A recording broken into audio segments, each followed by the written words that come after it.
देखो जो अच्छा बच्चा होता है ना वो रिवर्स स्ट्रेटेजी लगाता है। रिवर्स स्ट्रेटेजी क्या है? जेई मींस 1 तक मैं प्रॉपरली पढ़ूंगा और जेई मींस 2 के बाद मैं क्या पढ़ूंगा? सबसे पहले हमेशा हर चैप्टर का आखिरी टॉपिक पर ज्यादा सवाल लगाऊंगा, हर किताब के आखिरी चैप्टर्स पर ज्यादा एनर्जी लगाऊंगा।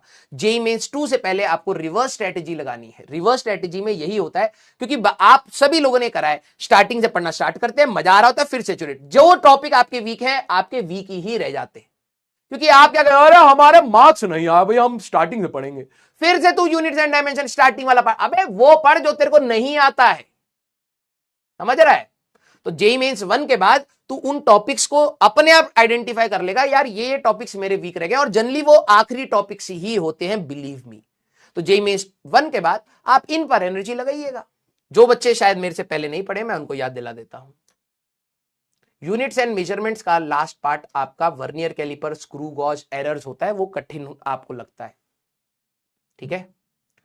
लॉज ऑफ मोशन में लास्ट पार्ट आपका सूडो फोर्स जनरली हम लोग पढ़ाते हैं, कई बच्चों को वो कठिन लगता है, ठीक है। काइनेमेटिक्स की बात कर लेते हैं। काइनेमेटिक्स 1D या 2D में बात करें, रिलेटिव वेलोसिटी लास्ट में पढ़ाई जाती है, वो आपको कठिन लगती होगी।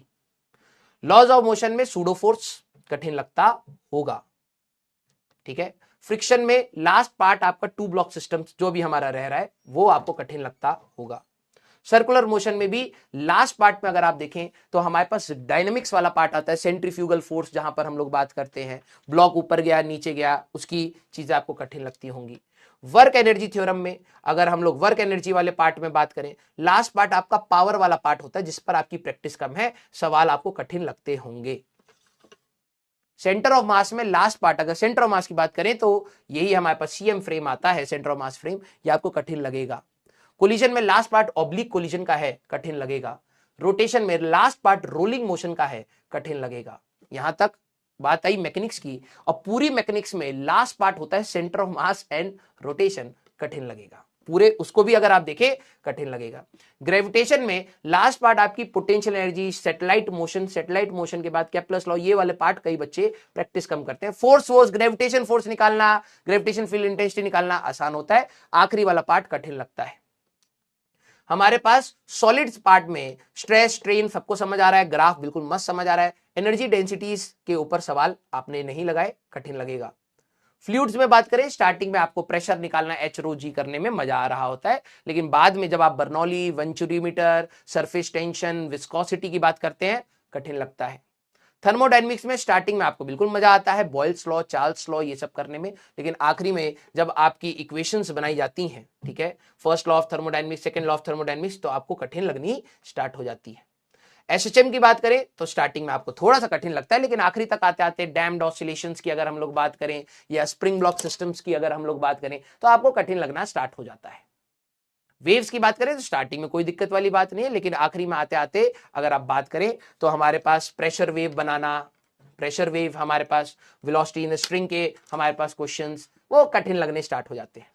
11th की सेकंड पार्ट की अगर मैं बात करूं तो स्टार्टिंग से लेकर अगर आपको जो सबसे टफ चैप्टर लगते हैं, that is SHM and waves, again the last part, ठीक है। इलेक्ट्रोस्टैटिक्स में आ जाते हैं। इलेक्ट्रोस्टैटिक्स में स्टार्टिंग में बिल्कुल मजा आ रहा होता है, आखिरी में आपके गॉस लॉ के अर्थिंग वाले सवाल, इंडक्शन वाले सवाल नहीं हो पाते। कैपेसिटर्स में आ जाते हैं, स्टार्टिंग में आपको सीरीज एंड पैरेलल बिल्कुल मस्त समझ आ रहा होता है, लेकिन बाद में आते आते आखिरी में जब charge sharing between the capacitors की बात होती है, ठीक है, और हमारे पास स्फेरिकल कैपेसिटर्स की अर्थिंग की बात होती है, टाइम फिक्स हो जाता है। करंट इलेक्ट्रिसिटी सर मजेदार चैप्टर होता है, स्टार्टिंग में सीरीज एंड पैरेलल करने में, I equal to NE VD लगाने में मजा आ रहा होता है, लेकिन पोटेंशियोमीटर के सर सवाल नहीं होते। मैग्नेटिज्म की बात करें तो स्टार्टिंग में बिल्कुल मजा आ रहा है सर, है ना, लेकिन बाद में आते आते अर्थ मैग्नेटिज्म वाले सारे सवाल सर होते ही नहीं है, समझ ही नहीं आते सर। वहां पर मैग्नेटिक ससेप्टिबिलिटी, मैग्नेटिक परमिएबिलिटी, ये क्या हो रहा होता है, कुछ समझ नहीं आ रहा sir. Moving coil galvanometer sir समझ नहीं आ रहा, क्योंकि वो लास्ट पार्ट में था। इलेक्ट्रोमैग्नेटिक इंडक्शन में स्टार्टिंग में मजा आ रहा होता है, लेकिन आखिरी में आते आते टाइम वेरिंग मैग्नेटिक फील्ड के बारे में बात होती है, नहीं समझ आ रहा सर। ऑल्टरनेटिंग करंट में स्टार्टिंग में ठीक है सर, थोड़ा बहुत समझ आया, लेकिन रेजोनेंस वाला पार्ट सर क्लियर नहीं हो पा रहा था सर। क्वालिटी फैक्टर सर समझ नहीं आ रही थी, पावर हमें समझ नहीं आ रहा था, राइट। अगर मैं इस पूरे पार्ट में बात करूं, इलेक्ट्रोस्टैटिक्स आसान लगेगा, EMI AC आपको कठिन लगता होगा, लास्ट पार्ट। फिर ऑप्टिक्स में ऐसी अगर करते चले जाओगे हमेशा आपको हर चीज का लास्ट पार्ट में रोना आता ही है ना। क्यों डरा रहे हो? डरा नहीं रहा हूं, रियलिटी बता रहा हूं। और ऐसा नहीं है कि ये मैंने आपसे सीखी, ये मैंने खुद से सीखी, ये मेरा ही है।